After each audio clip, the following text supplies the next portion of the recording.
greatest show on earth. So please contribute to the greatest show on earth during our stay. We'll be here till Thursday and take a book. And just to give a little appetizer,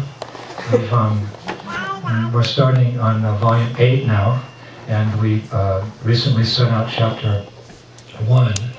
But this is chapter 2 from January 15th to February 15th.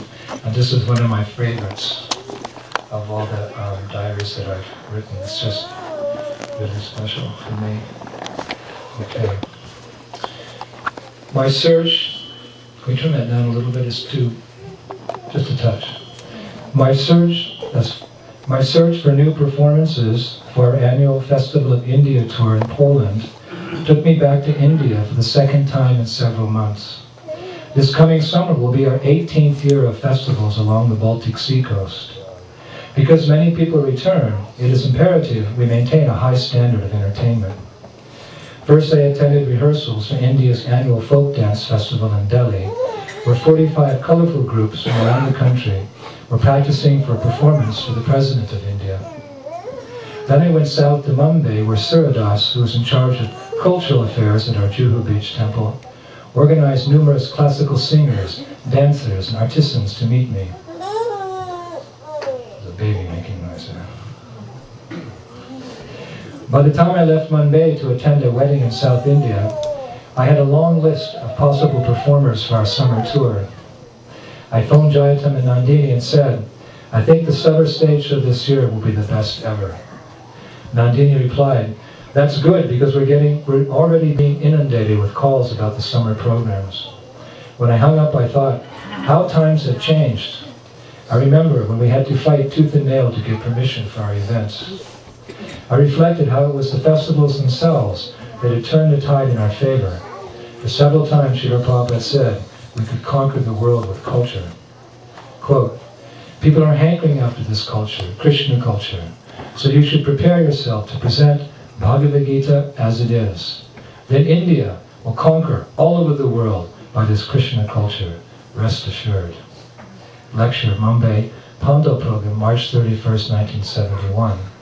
Next I flew to Mangalore to attend the wedding of Drutavrata Das, the youngest son of my godbrother, Dharmatma Das, and his wife, Dvijapriya Dasi. The ceremony was taking place the next day at a resort several hours away. A local ISKCON devotee, Sujal, picked me up. "Have you been to this part of India before, Maharaj?" he asked as we began driving towards the coast. Looking around, I said, "Well, I think so. It looks familiar. This region is called Parasurama Kshetra, isn't it?" "Correct," Sujal replied. "Millions of years ago," I said, "after killing 21 generations of deviant warriors, Lord Parasurama requested Varuna to give a special piece of land at the bottom of the sea to the Brahmanas. He attached the land to this mountainous coastline and invited the Brahmanas to live here. He gave them the benediction that they would enjoy life, living in harmony with everyone in these beautiful surroundings. And it's true," Sujal said. "The temperature here is very pleasant throughout the year. It varies only 8 degrees between summer and winter.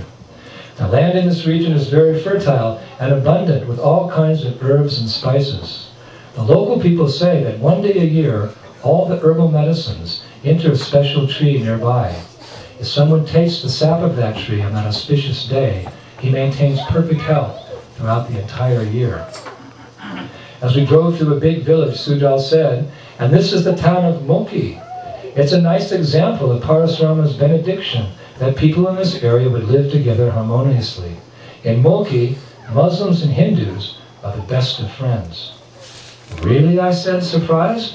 "Oh yes," replied Sujal. "Several hundred years ago, a Muslim merchant was taking his goods by ship down a nearby river. Suddenly, the vessel became stuck on a sandbar. Days passed, and the merchant became more and more desperate. Suddenly, Mother Durga appeared before him and said that she was buried under the sandbar in her deity form. If the merchant would rescue her, she said, she would free his boat.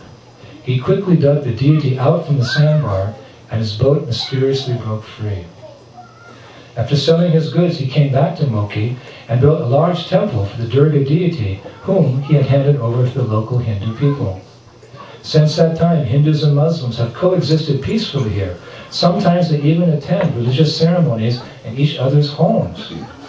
I looked out the window and saw Muslim girls dressed in black burqas, with only their eyes showing, walking down the street, holding hands with Hindu girls dressed in simple saris.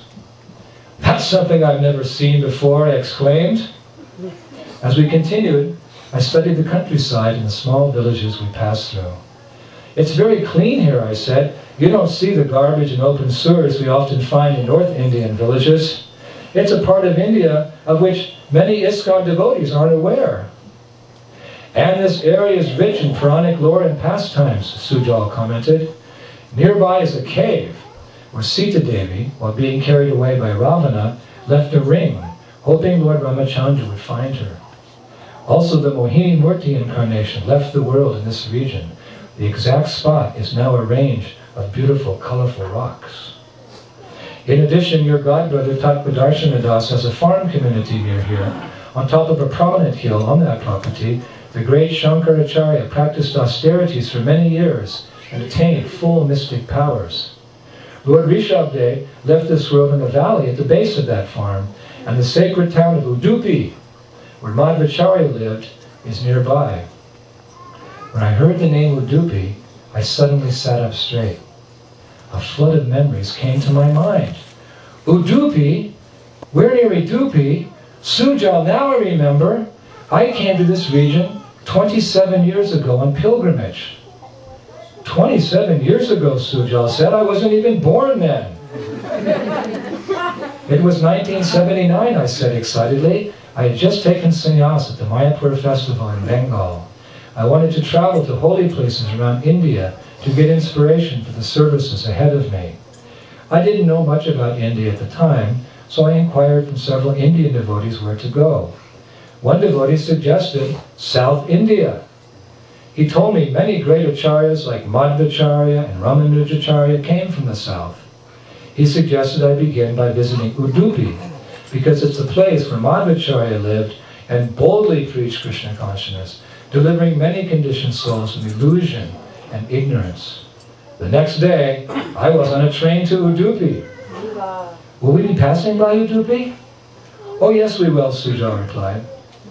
Pausing for a moment and looking out the window, I said softly, then we have to stop there. I have to visit an old friend. Of course, said Sujal. A few moments later, he turned to me and said, if you don't mind, Maharaj, who's the old friend you want to visit? Udupi Krishna, I said quietly. Surprised, Sujal said, the deity of Madhvacharya? Forgive me, Maharaj, but isn't it a bit familiar to refer to the deity as a friend? I mean, generally we approach the deity in a mood of awe and reverence. That's true, I said, but in Nectar of Devotion, Rupa Goswami says that a devotee should also think of the deity as his friend. It's listed as one of